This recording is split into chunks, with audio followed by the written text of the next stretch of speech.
নমস্কার বন্ধুরা, সঙ্গীতার ছোট ছাদ বাগান চ্যানেলে আপনাদের অনেক অনেক স্বাগত। টানা 3-4 দিন ধরে খুবই বৃষ্টি হচ্ছে, ছাদে তেমন কিছু কাজ করতে পারছি না, কিন্তু আজকে দেখছি সকাল থেকে বেশ রোদ আছে আর মেঘলাও নেই। তো যতটা পারি একটু কাজ এগিয়ে নেওয়ার চেষ্টা করব। এই যে নিম গাছটা আছে এটা রিপোর্ট করাবো, কারণ এই নিম গাছটা ছোট পটে ভীষণ জল টান ধরছে, তার মানে শিকড় ছেড়েছে, একে বড় টবে দিতে হবে। তো যতক্ষণ না বৃষ্টি আসে, আর বর্ষাকালে তো বৃষ্টির কোনো ঠিক ঠিকানা থাকে না, কখন বলতে কখন নেমে আসবে, তাই এই সুযোগটা আমি ছাড়তে চাই না। একটা বড় 12 ইঞ্চি টব নিয়ে এনেছি, এর মধ্যে প্রতিস্থাপন করব। আর আজকে গ্রো ব্যাগ নিয়ে অনেক কিছু আলোচনা করব। গ্রো ব্যাগের কি কি সুবিধা নিয়ে এই ভিডিওর মধ্যেই রয়েছে, আপনারা দেখতে থাকুন, আশা করি ভিডিওটা ভালো লাগবে। তো প্রথমে একটা নীল রঙের ওই যে বাজারের ব্যাগগুলো যেগুলো দিয়ে আমরা সবজি কিনি, সেই ব্যাগটা পেতে নেওয়ার একটাই কারণ, যখনই আমরা টবের মধ্যে জল দেবো বা বৃষ্টির জল পড়বে, তখনই মাটি বা যা কিছু বালি কাঁকড় যা কিছু দিই না কেন ছেঁকে বেরাবে, টবের তলাটা কাদা কাদা হবে না, আর ছাদটাও ভালো পরিষ্কার থাকবে। এই জন্য আমি সমস্ত কিছু টবের মধ্যে, সে গ্রো ব্যাগে হোক বা মাটির টব বা প্লাস্টিক টব, এই ব্যাগগুলো পেতে নিই। তাহলে ছাদটা কাদা কাদা হবে না, এমনি নোংরা হবে ঠিক কথাই, তাতে ধুলে অসুবিধা হবে না, বা শ্যাওলা পড়বে না, বা কালসিতে দাগ পড়বে না। নিম গাছটা বসিয়ে দিলাম, মাটি তৈরি করাটাও আমি দেখাবো, কিন্তু এখন যেহেতু অনেক সকালবেলা এসেছি, বৃষ্টি যাতে না পড়ে, সেই জন্য আমি তাড়াতাড়ি করে কিছুটা কাজ সেরে নেবার পরেই মাটি তৈরি করাটা দেখাবো। সেই মাটিটা আমি যে নতুন বন দপ্তর থেকে গাছগুলো এনেছি, সেই মাটিটাই তৈরি করব কিভাবে, আর সেই মাটিটাই আমার তৈরি করা ছিল কিছুটা, সেটা দিয়েই এখন নিম গাছটা প্রতিস্থাপন করলাম। আর যে মাটিটা তৈরি করব সেটাও করে রাখবো ওই গাছগুলোর জন্য, যে নতুন গাছগুলোকে এনেছি।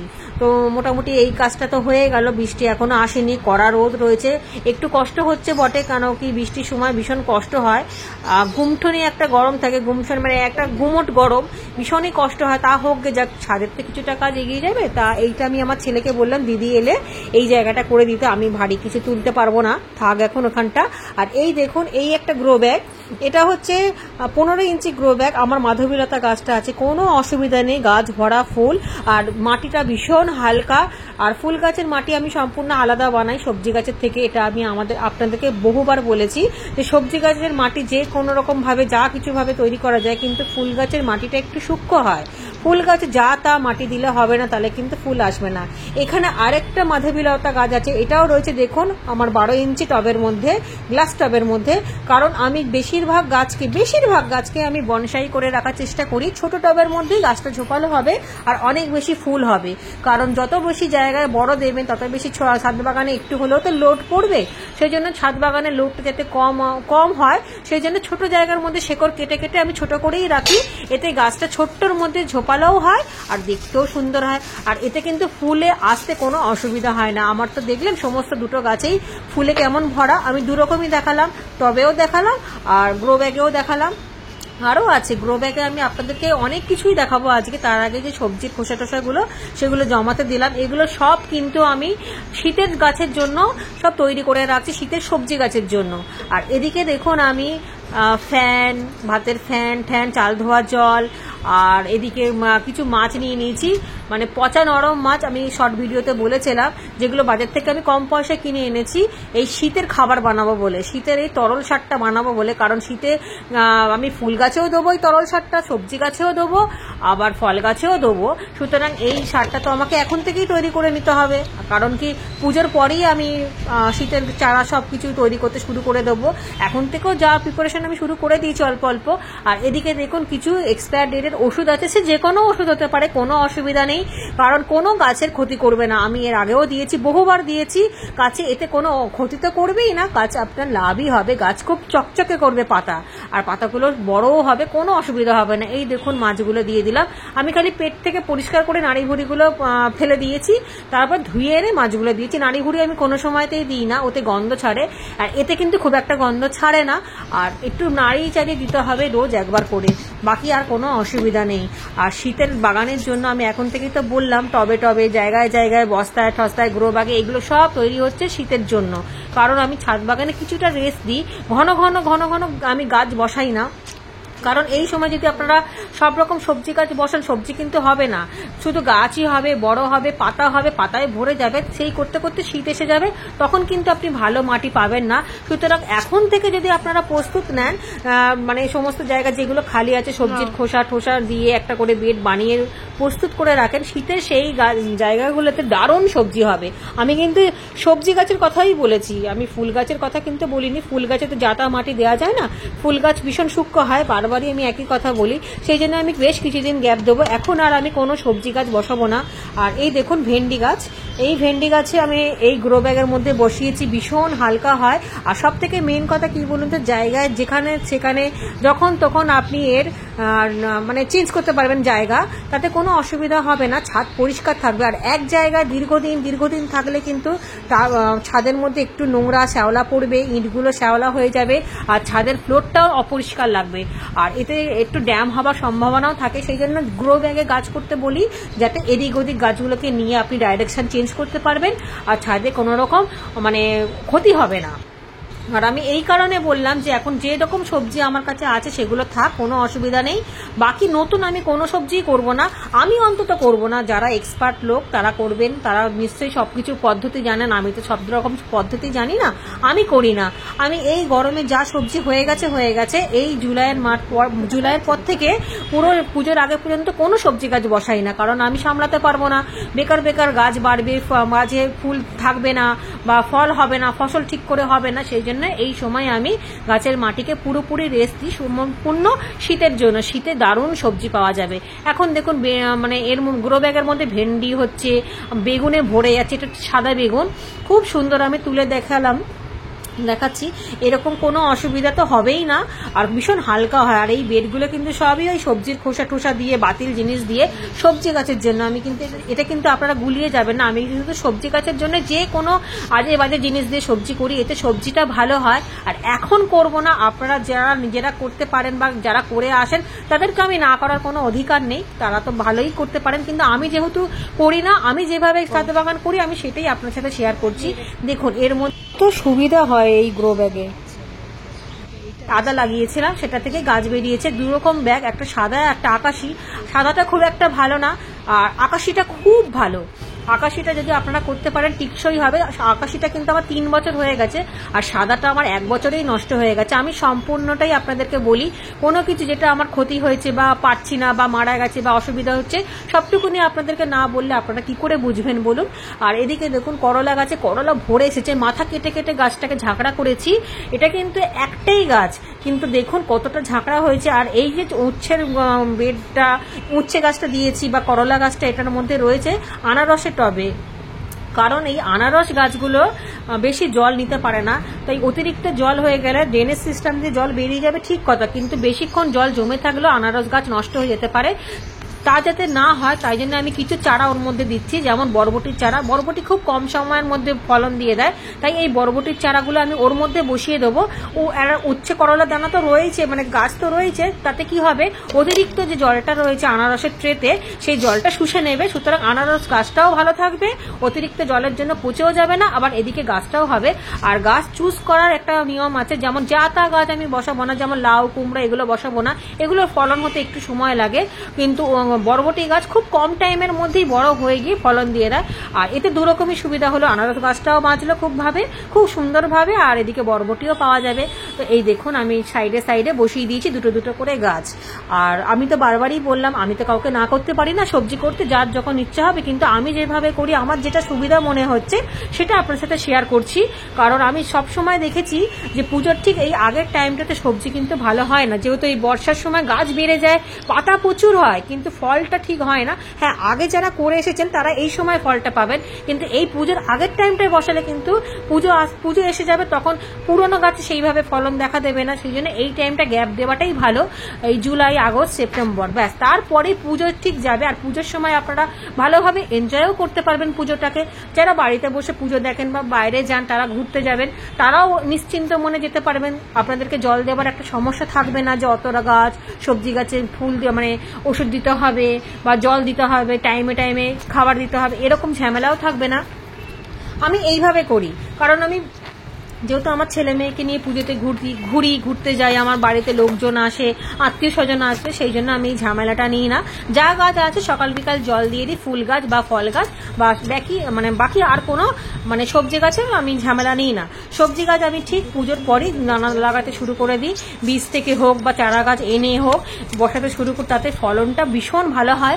আমার ভিডিও যারা আপনারা পুরনো যারা আছেন দেখেন, তারা তো দেখেছেনই, প্রতিবারই আমি ভিডিও দিই আমার শীতের গাছ যারা দেখেছেন বা শীতের ফলন, সবজি গাছের ফলন কেমন হয়, পুরো বাগান ভরা সবজিও পাই, আবার বাগান ভরা ফুলও পাই। আর এদিকে দেখুন আমি এনে কত রকমের যে সবজি আমি রোজই তুলি, সব রকম ভিডিওতে আমি সবসময় আপলোড করতে পারি না সময়ের জন্য, তাই সব দেখানো হয় না হারভেস্টিং। কারণ কি অনেকেই আছে শুধু হারভেস্টিংই করে দেখায়, কিন্তু আমি পারি না। আমিও চেষ্টা করি দেখানো, কিন্তু আমি পারি না। আমি মেন জিনিসগুলো যেগুলো ছাদ বাগান করলে যেগুলো সহজ হয় আপনাদের পক্ষে করাটা, আমি সেই জিনিসগুলোই আপনাদের সাথে শেয়ার করার চেষ্টা করি। শাক গাছের হিসাবে যদি বলতে চান তো শাক গাছ আপনারা সবসময় লাগাতে পারেন, কারণ শাক গাছও ভীষণ কম টাইমের মধ্যে হয়ে যায়। আপনি এটা অনবরত করতে পারেন, এতে কোনো ঝামেলা নেই, এতে তো আর ফুলও আসবে না বা ফলও ধরবে না। সুতরাং শাক গাছ আপনি সবসময় করতে পারেন, এটা আমি বলতে পারি যে আপনারা করুন। বাকি আপনাদেরকে তো বললামই যে যেই গাছ আমি পারি বা করি সেই গাছই আমি আপনাদেরকে বললাম, কোনো অসুবিধা নেই। দেখুন কলমি শাক কত তাড়াতাড়ি হয়ে গেছে, 1 সপ্তাহের মধ্যেই কলমি শাক উঠতে শুরু করেছে। দেখুন 1 সপ্তাহ আগে আমি এই ছোট ছোট দেখেছি, এখন কত বড় বড় হয়ে গেছে। সুতরাং গাছ সহজ সরলভাবে করাটাই আমার পক্ষে আমি মনে করি ভালো, কারণ সহজ সরলভাবে করলে একটা এনার্জি আসে। আর একটা কথা, ফুল গাছ, ফল গাছ, সবজি গাছ আপনারা মিশিয়ে ঘোটালা করে দেবেন না, এতে দেখতেও বাজে লাগে। ফুল গাছকে একটা আলাদাভাবে জায়গা দিন, ফল গাছকে দিন, সবজি গাছকে দিন। আর ওই যে মাটিটা তৈরি করে দিয়েছিলাম যে কলা গাছে, এই নিম গাছে, সরি বলতে ভুল করলাম, সেই মাটিটাই হচ্ছে এটা। একটু মাটি, গোবর সার, সর্ষের খোল, চুন, অ্যাপসন সল্ট, আর নিয়েছি একটুখানি সিউইডটা আমি সব সময় মাটি তৈরি করতে দিই, আর কোনো কিছুই নেই। তো আপনাদেরকে বারবার বললাম, মাটি দিয়েছি, গোবর সার দিয়েছি, শিংকুচি, হাড়কুচি, সর্ষের খোল, চুন আর অ্যাপসন সল্ট আর একটুখানি সিউইড, ব্যাস এইটা দিয়ে কিন্তু আমি মাটি তৈরি করে রাখি। এই মাটিটা তৈরি করে 15 দিন পর কাজে লাগাই। যেটা আমি নিম গাছে রেখেছিলাম, একটুখানি মাটি আমার ছিল, সেটাই আমি নিম গাছটা বসিয়ে নিয়েছি। আর এটা এখন তৈরি করে রাখলাম, বন দপ্তর থেকে যে গাছগুলোকে নিয়ে এনেছি সেই গাছগুলোকে বসাবো 15 দিন পর, বা একটু যদি মাটি একটু বেশি হয়ে যায় অন্য গাছে কাজে লাগিয়ে নেবো, কোনো অসুবিধা নেই। এরকম করে আমি মাটি তৈরি করে রাখি, অল্প অল্প জায়গায় অল্প অল্প করেই রাখি, খুব একটা অতিরিক্ত করি না, কারণ জায়গাও তো রাখা চাই, যে কোথায় রাখবো না রাখবো। আর দেখছি বেশ মেঘলা করে আসছে, তো তাড়াতাড়ি করে কাজ আমাকে শেষ করতে হবে।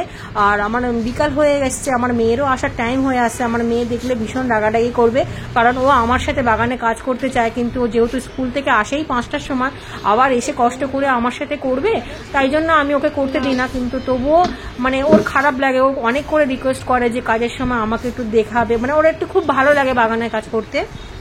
আর এই যে ভিডিওর মধ্যে বিরক্তিকর স্টিকারগুলো এসে, এগুলো সেই সব মানুষের জন্য যারা সব সময় অন্যের ভিডিওতে এসে পোশাক আশাক নিয়ে বিভিন্ন ধরনের কমেন্ট করেন। তারা কেন ভিডিও দেখতে আসেন আমি তো ভেবে পাই না। কারণ আমরা ভিডিও করি কিছু মানুষকে শেখাবো বলে, বা জানাবো বা দেখাবো, আমাদের ভিডিও দেখে অনেকে আনন্দ পাবে, মনের টেনশন দূর করবে, বা আমরাও যাদের ভিডিও দেখে মনে শান্তি পাই, কিছু শিখি, কিছু জানি। কিন্তু কিছু মানুষ আছে যারা এই পোশাক আশাক নিয়ে এমনভাবে বলেন, আমার তো মনে হয় তারা বেশি উল্টোপাল্টা পোশাক আশাক পরে, আর তারাই মানুষকে উল্টোপাল্টা ভাবে চোখে দেখে। আপনি ভিডিও দেখতে আপনারা আসেন যাদের এতটাই খারাপ লাগে, তারা ভিডিও দেখেনি বা কেন? আমি তো কাউকে বা আমরা তো কাউকে জোর করিনি জোর করে ভিডিও দেখুন। কিসের ওপর ভিডিওটা হচ্ছে সেটা তো দেখুন। আমি কি ফ্যাশন ডিজাইন করতে এসেছি এখানে, না ফ্যাশন শো করতে এসেছি? আমি একটা জিনিস হাতে কলমে মানুষকে জানাই বা জানি, সেই জন্য আমার নাইটি পরে বা ম্যাক্সি পরে যেটা আমার সুবিধা হয়, সভ্য মনে হয়, যে তাতে গা ঠা কিছু দেখা যাবে না বা শরীরে কোনো অঙ্গ দেখা যাবে না, তাতে আমারও অস্বস্তিকর লাগবে, আর যাদেরকে দেখাচ্ছে ভিডিওটা তারাও অস্বস্তি বোধ করবে, সেই জন্য আসা। কিন্তু এইসব শাড়ি ঠাড়ি পরে সত্যি কথা বলতে কি গাছের কাজ করা যায় না।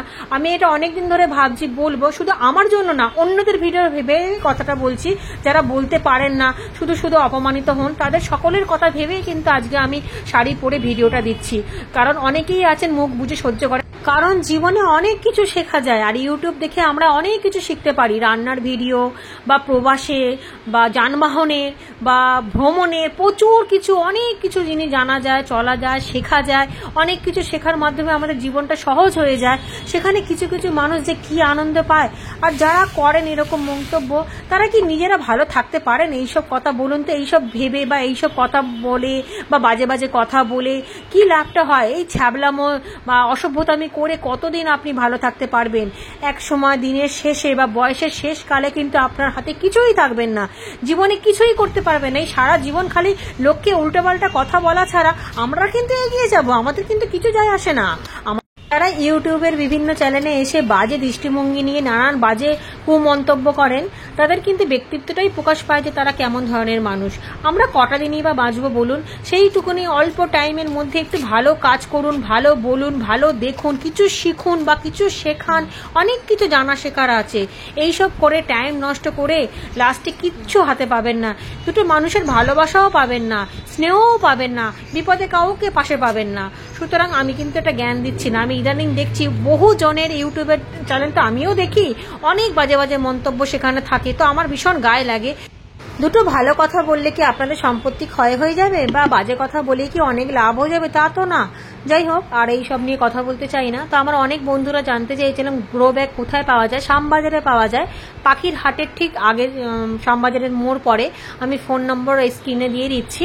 আর বিভিন্ন দামের আছে, খুব বেশি দাম নয়, আর টিকসই আছে। যে কোয়ালিটি অনুযায়ী আপনি কম পয়সা নিলে হয়তো 1 বছর টিকবে, বা একটু দামি নিলে, দাম বলতে খুব একটা বেশি না, অন্তত অনলাইনের থেকে কম দামেই পাবেন। কারণ আমি দুরকমভাবেই দেখেছি, আমি অনলাইন থেকেও আগে নিতাম, আর এখন যে দাদার বাড়ি থেকে নিয়ে আসি শ্যামবাজার থেকে, সেখানে ভীষণ কম দামে। আর উনি কিন্তু ভীষণ ভালো একটা মানুষ, উনি ঠকান না কাউকে, ভীষণ সৎ মানুষ, খুব ভালো মানুষ। উনি ঠকিয়ে কাউকে বিজনেস করতে চান না, সেই জন্য আমি ওনার কাছ থেকেই নিই। এখন ইদানিং যেতে পারছি না, আমি সেই জন্যই আপনাদেরকে বললাম। আর দাম নিয়ে চিন্তা করবেন না, আমি দায়িত্ব নিয়ে বললাম, আপনারা ঠকবেন না তার কাছ থেকে নিয়ে। আমি নামটাও মেনশন করে দিচ্ছি, সুতরাং যারা পারবেন ফোন করে নেবেন বা গিয়ে নিয়ে আসতে পারেন। উনি পাখির হাটেতেও বসেন রবিবার, আর এমনি সময় এমনি দিনেও ওনাকে পাওয়া যায়। আপনি ওনার বাড়িতে গিয়েও চুজ করে আনতে পারেন, অর্ডার দিয়েও বানাতে পারেন, কোনো অসুবিধা হবে না। তো ভিডিওটা আমি এখানেই শেষ করলাম, খুব ভালো থাকবেন।